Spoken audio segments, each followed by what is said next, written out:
O Largo de São Sebastião é um importante símbolo do período áureo da borracha e também um espaço que reúne diversos monumentos da história manauara, como a Igreja de São Sebastião, o Palácio da Justiça e o consagrado Teatro Amazonas. Hoje, o Galeria é aqui do Largo e nesse episódio vocês vão acompanhar a trajetória da atriz, diretora e roteirista Erismar Fernandes e também conhecer dois de seus trabalhos. Tem também os bastidores do espetáculo, entre parênteses, com o balé experimental do Corpo de Dança do Amazonas. Eu não vou aguentar.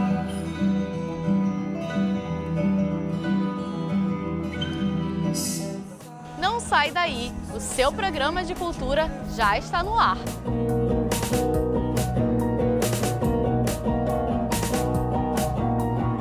A Mesa, Corre Jude e Quando o Teatro Me Encontrou são apenas alguns dos trabalhos dirigidos e roteirizados por Erismar Fernandes, que já atua nesse meio audiovisual e também no teatro há algum tempo. Nós do Galeria a convidamos para um bate-papo e a trajetória dela vocês vão conhecer agora.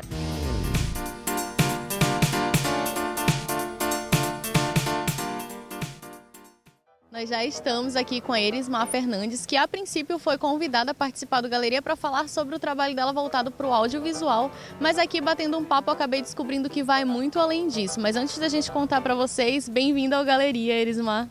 Eu que agradeço, estou muito feliz de estar aqui hoje, obrigada pelo convite. Então, Erismar, quer dizer que tu começou os teus trabalhos voltado para o teatro?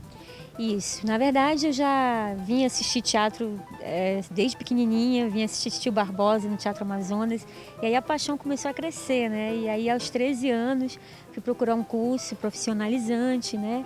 E comecei a fazer teatro desde aí e não parei mais, a paixão só aumentou cada vez mais. Mas esse teu interesse surgiu por algo específico, pela família, por acompanhar peças teatrais, como é que foi? A minha mãe, na verdade, gostava muito de eventos culturais, então ela sempre ia para teatros e circo também. E aí a gente sempre ia com ela desde pequena. E aí ela começou a implantar na gente esse desejo, esse amor pela arte. E foi a herança assim que ela deixou para mim, né? Olha que legal! E a partir daí passou também a ter interesse pelo audiovisual.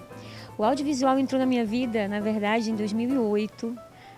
Através de uma participação que eu fiz numa minissérie chamada De Galvez a Chico Mendes, da Rede Globo. E daí eu fui fazer um curso com o Lupe, da Lupe Produções, e daí comecei a conhecer essa galera do cinema e comecei a participar dos eventos, festivais que haviam na cidade. E aí comecei a produzir em 2010 e logo de cara já fui levando o prêmio de melhor curta de animação no Festival do Minuto com o Fio da Ponta. E no mesmo ano levei o melhor filme também no Festival Curta 4 com o Curta Anjo, que foi a história de uma palhaça que trabalhava como doutores, animadores em hospitais, né? Para tentar amenizar ali o sofrimento das crianças, animá-los, né? Então daí veio a ideia de construir o filme Anjo. Você tem assim de cabeça quantas produções você já realizou? Quantos curtas você já dirigiu? Direção, acredito que deve ter uns 8, acho que por aí, uns 8 a 9 curtas de que eu trabalhei. No geral, né? Porque também trabalho como figurinista, também como assistente de direção, preparadora de elenco. Voltado para esses trabalhos audiovisuais, o que você está mais acostumada a fazer? A dirigir, roteirizar, produzir? A gente acaba fazendo um pouco de cada coisa, né? Mas eu gosto mesmo de atuar. Mas se tiver alguém para dirigir, eu prefiro ficar só na atuação. Além de tudo isso que a Erismar Fernandes faz, ela estava comentando que tem um trabalho além também, que é muito legal. Conta pra gente, Erismar. Eu sou professora de teatro, né, para idosos, então já estou trabalhando com isso há uns 7 anos. E é muito legal, porque você acaba aprendendo com eles muito mais do que ensinando, né? Então são pessoas que a primeira vez que você olha, você imagina assim, são pessoas que já estão na terceira idade, já não tem muita expectativa de vida e aí que você se engana. Na verdade, são pessoas super animadas, que gostam de dançar, que gostam muito de namorar, de estar atuando. Então, assim, são pessoas muito animadas. E a gente desenvolve um trabalho teatral com eles e também alguns deles já estão virando ali atores de cinema, já estão fazendo curtas. Inclusive, eu tenho um aluno chamado Seu Espírito Santo, que ele já virou ator de comercial, assim, faz vários comerciais para TV, já está super conhecido. Dei uma olhada nos seus trabalhos e vi que, assim, uma história não segue a mesma linha da outra, cada uma tem uma abordagem diferente. Quais são as tuas inspirações? Eu gosto muito de trabalhar na área do saudosismo, das lembranças, da infância. Então, eu sou um pouco meio que Casimiro de Abreu, né? Então, eu curto muito colocar em curtas as minhas histórias ou experiências que eu passei, que eu vivi, ou de repente de pessoas que estavam ali ao meu redor. Então, eu gosto de trabalhar sempre nessa linhagem de criar algo fictício, mas também com um pouco de realidade.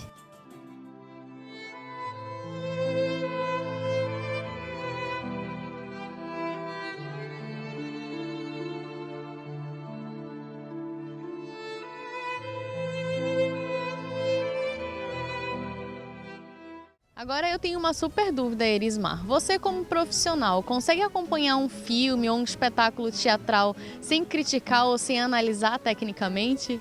Confesso que é um pouco difícil.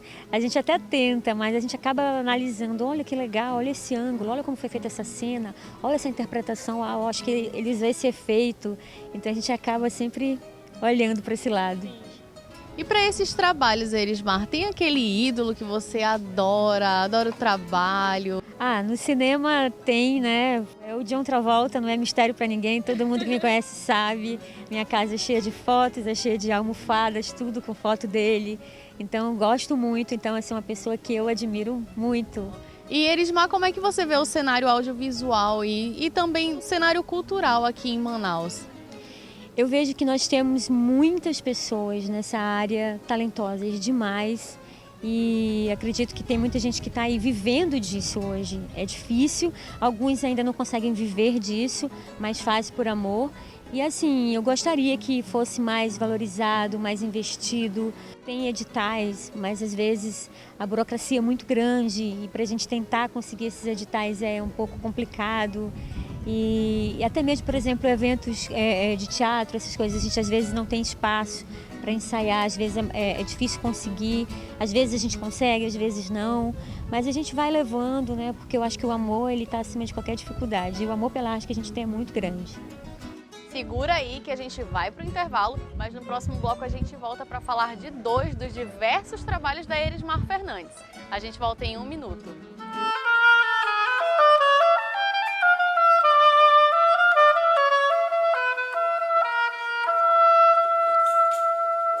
O Galeria já está de volta e nesse bloco nós vamos saber mais sobre o processo de produção do documentário Quando o Teatro Me Encontrou e também do curta-metragem A Mesa. Confere aí.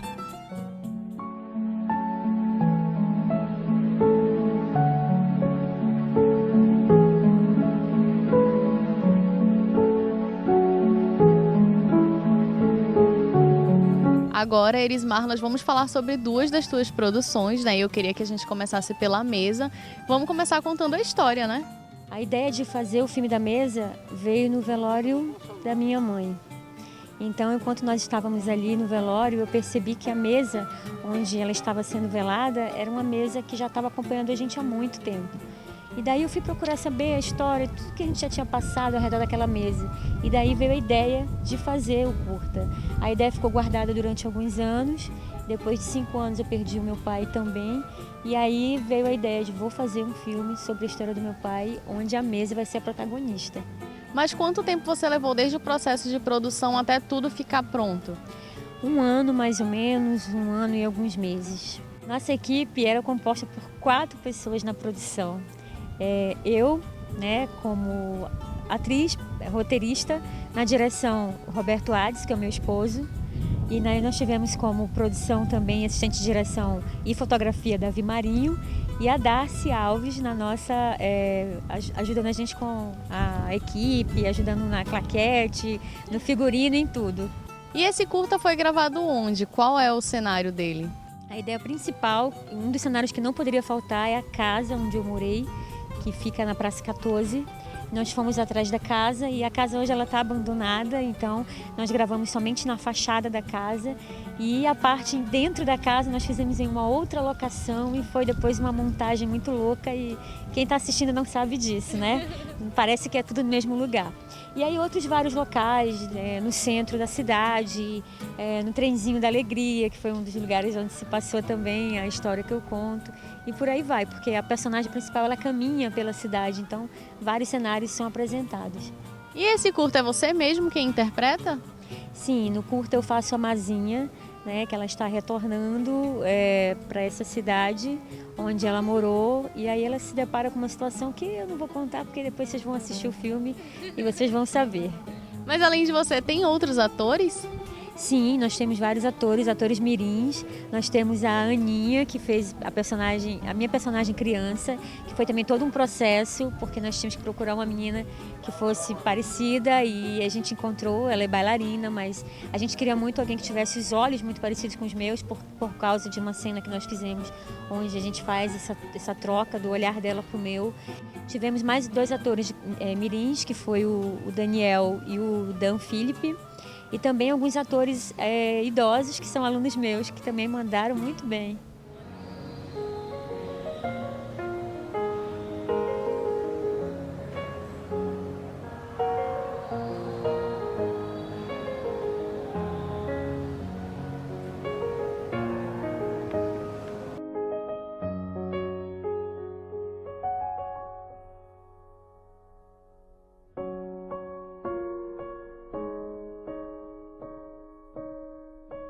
Mãe, depois do batizado, eu posso comer a hóstia? Não, menina, só pode comer quem faz primeira comunhão.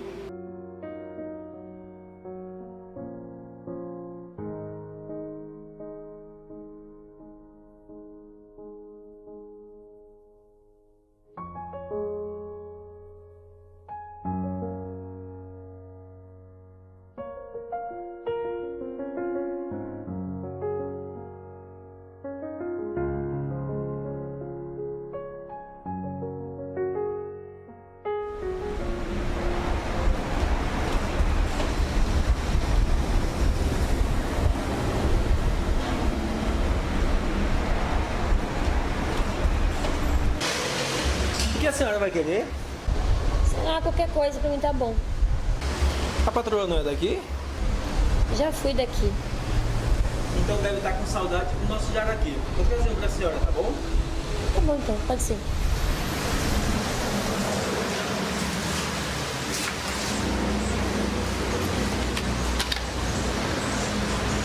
A senhora gostaria de beber alguma coisa? Não, só isso. Bom apetite.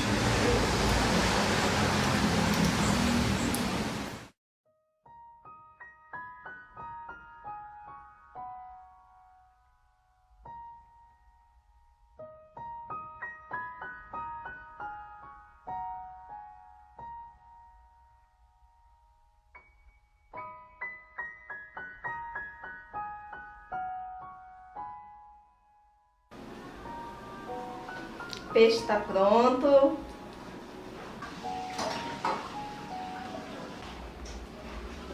Que peixe é esse, pai? É jaraqui. Quem come, meu filho, não sai mais daqui. Pai, onde o senhor fica, eu também fico.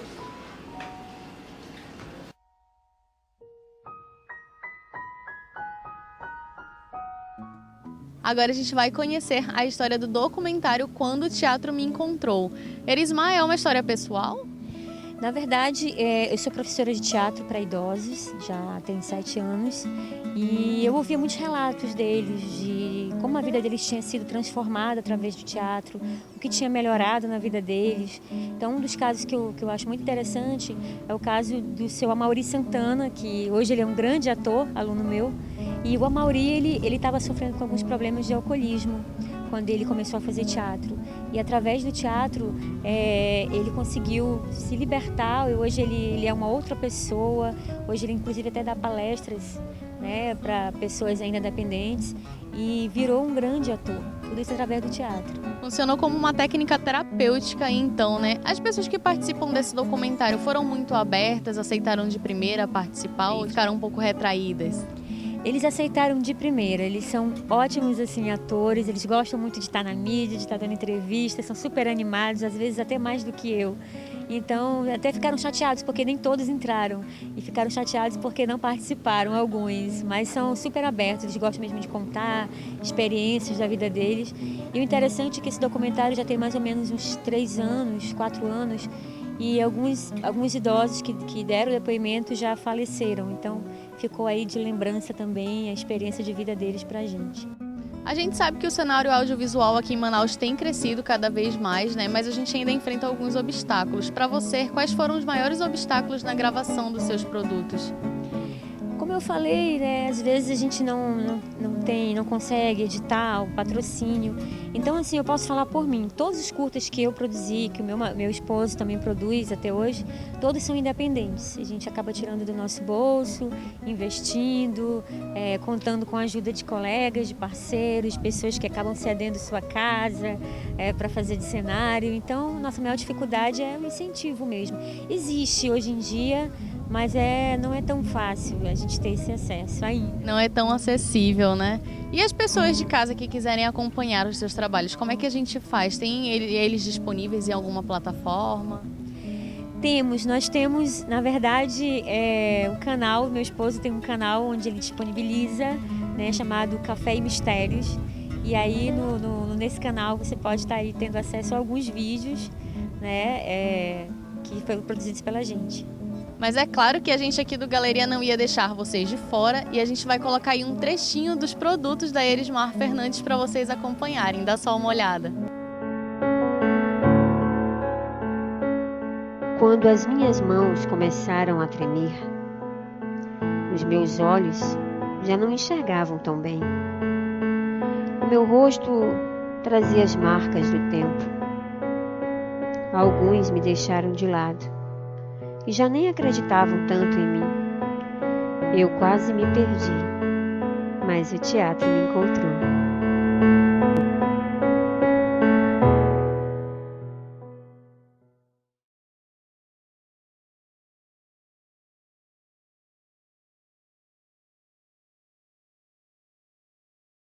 O teatro, para mim, é uma arte que vem me trazer felicidade, porque muitas das vezes fora do teatro, eu tenho um comportamento completamente diferente. Meu nome antes era Raimunda, agora o nome artístico eu sou Boneca, linda e maravilhosa.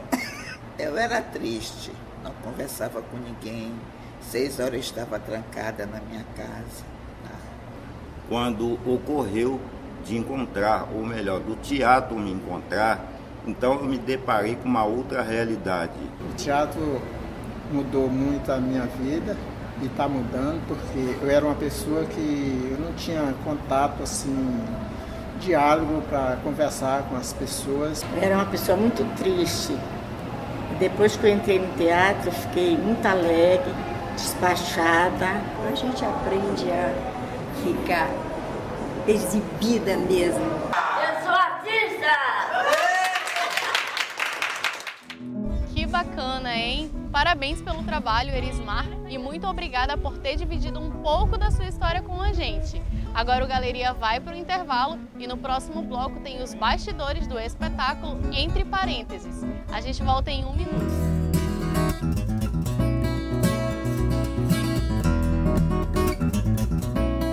As obras do poeta amazonense Anibal Bessa foi a inspiração para o espetáculo Entre Parênteses do Balé Experimental do Corpo de Dança do Amazonas. E nós viemos até aqui, o Teatro Amazonas, para saber tudo o que rolou por trás das cortinas antes da apresentação.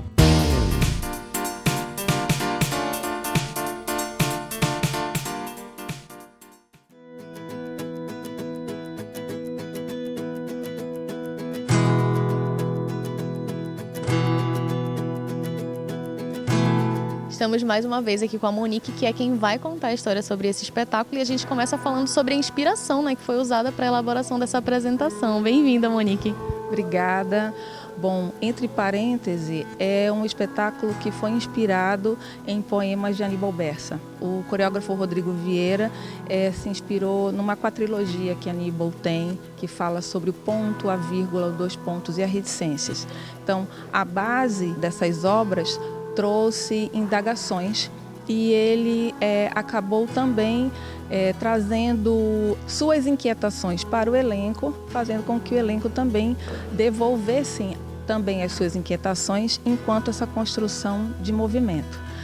Esse espetáculo está sendo reapresentado com um potencial de desenvolvimento muito grande, apesar de ser um elenco muito novo, né? O que mudou especificamente?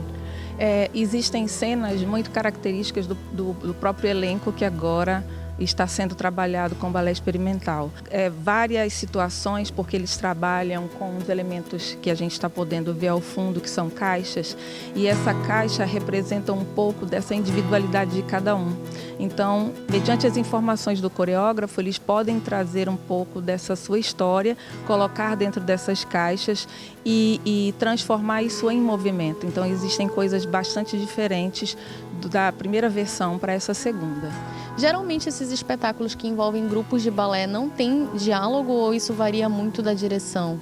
Isso vai depender muito da criação do coreógrafo, né? Lógico, o coreógrafo propõe para a direção o trabalho que ele quer realizar. Existem coreógrafos que idealizam obras com interação direta com o público, com textos, enfim. Então isso vai depender realmente da criação dele, da proposta, para que a gente possa interagir ou não, ou fazer o próprio público pensar fazendo parte da história de uma forma diferente. E quantos bailarinos estão envolvidos nessa apresentação? O Balé Experimental tem 13 bailarinos, estão os 13 trabalhando.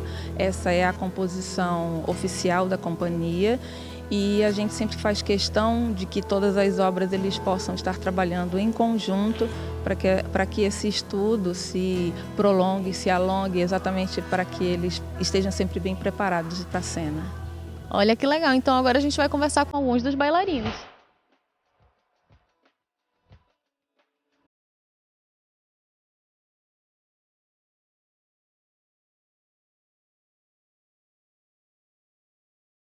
Nós estamos com 2 bailarinos do Balé Experimental do CDA, um que já participou das outras leituras desse espetáculo e uma que está entrando agora, né? A primeira vez que vai participar desse espetáculo. Remilton, eu queria que você comentasse com a gente o que você notou de mudança. Tudo é novo, apesar de ser um espetáculo já antigo do balé, mas a comunicação entre os corpos são novos, então a gente trabalha com páginas e duetos novos, então a gente acaba se comunicando de uma forma diferente daquilo que já foi feito.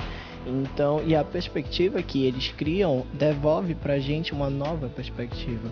Então a visão que eu tive há um tempo atrás já não é mais a que eu tô tendo agora, porque a gente já passa a conhecer melhor o espetáculo. Então é que nem quando o público vem assistir, entendeu? Não pode pensar que tá vindo assistir a mesma coisa, sempre vai ter algo diferente. Você sempre vai prestar atenção num detalhe que daquela vez não prestou atenção. E você, Fernanda, como é que você recebeu esse espetáculo? Você já tinha participado de alguma apresentação parecida com essa? Não, parecida com essa não. É bem complicado, assim, porque já era um espetáculo que já tinha sido montado com outras pessoas, mas como o Remilton falou, a gente vai chegando e aí a gente vai adaptando aquilo para o nosso corpo, vai dando a nossa leitura e aí a gente vai se descobrindo, né? Esse espetáculo ele tem uma construção de personagem muito forte, então a gente descobre como que a gente vai construindo isso no decorrer das cenas, assim, de que forma que eu consigo representar aquilo da minha forma, né?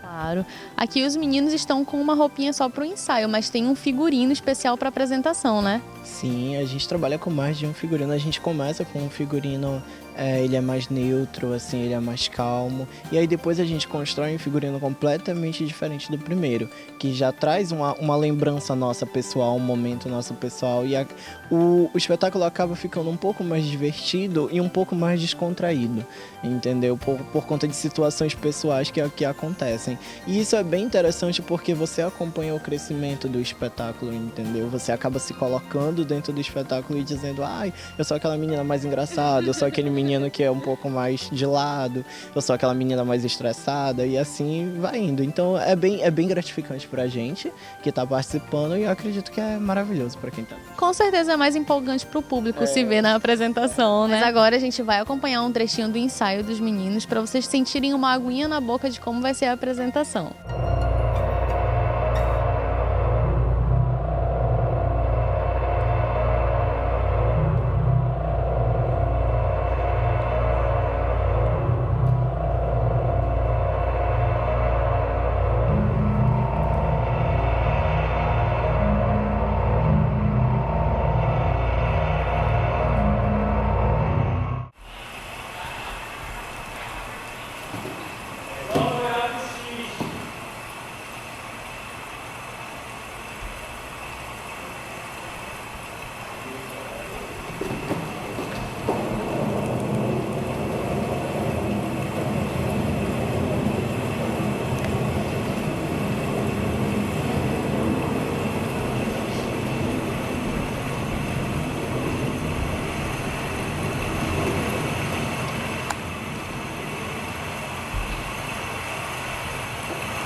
Aqui do Largo de São Sebastião, mais um episódio do Galeria chega ao fim.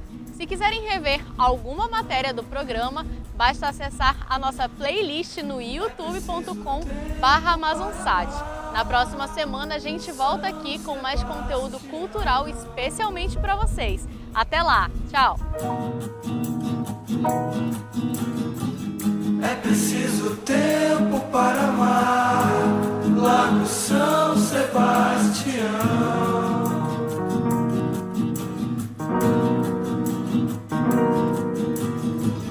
É preciso tempo para amar.